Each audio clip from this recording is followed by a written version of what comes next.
For the past 4 years, I got up at 6 o'clock every morning, headed to a job that I was pleased with.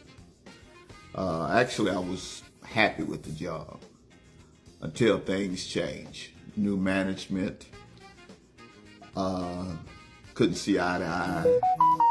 You know, they wanted things the way they wanted, the new management.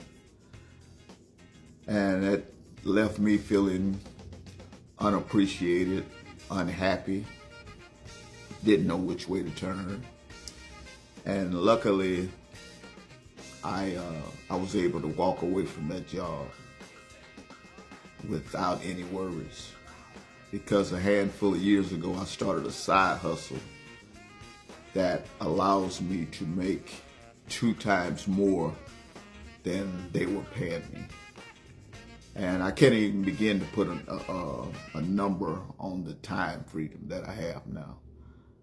You know, I don't have to miss out on special moments anymore with my family. So I don't know who needs to hear this today, but I just want you to know this, that there is a better way in 2023.